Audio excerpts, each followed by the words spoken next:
आणि मोठे जाऊन येतही नाही. ते तुमचा वापर फक्त यूज अँड थ्रू करणार. हो, आणि त्याला दुसरं कारण आहे, आता कोणतंही काम करायला पोलीस व्हेरिफिकेशन दाखला लागतं.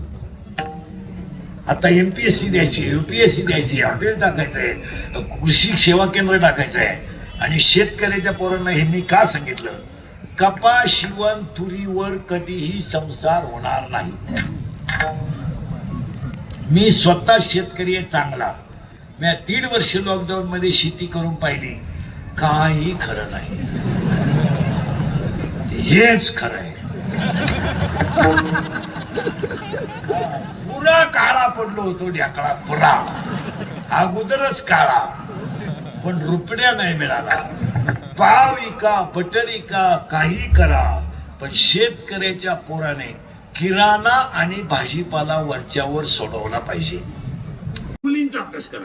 कोणती मुलगी प्रेम करताना इनवर्ड ब्रिलियंट मुलावर कधी प्रेम करीत नाही, कधीच नाही. असं जगात घडणारच नाही. का पोरगी हुशार पोराच्या नादी लागली, लागणारच नाही. पोरगी दरिद्रीच पोरावर प्रेम करणार. दरिद्री म्हणजे एकदम भंगरी, इरीवरच्या मुठीत सुरितो, लोकांच्या किबली सुरितो, मोटरसायकलचे पार्टच खोलून लिहितो, आणि ही त्याला म्हणते माझ्या डोळ्यात पाय काही नटबा तिकडे. खरंय का खोटं? म्हणून विश्वामध्ये एखादी मुलगी एखाद्या दरिद्री मुलाबरोबर जर पळून गेली तर ती आयुष्यात कधी सुखी होत नाही.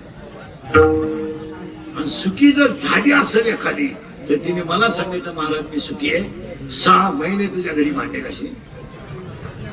असं घडू शकत नाही. आई बापाचा तळतळाट घेऊन जर मुली सुखी होत असत्या तर ज्ञानोबराची ओवी खुटी ठरली असती. सकळ तीर्थाची येते.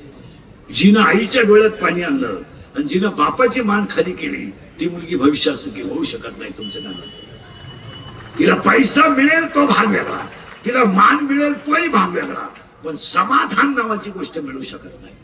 काही झालं तर आई बापा हे दैवत आहे. हसण्यावारी निवडक आहे कीर्तन, हे झोमणारं कीर्तन आहे. कधी देणार मुलगी दरिद्री मुलाबरोबर पळून जाते तरी बाप जेव्हा रडतो, तुम्हाला माहिती नाही पोरीनो, एक मुलीचा पाय जर आयुष्यात तिरपा पडला तर मुलगी जर मूर्ख मुलाच्या नादी लागली ती तिचा बाप 10 वर्ष आपोआप लवकर मरतो. 40% शाळेतले पोरं मोबाईल मध्ये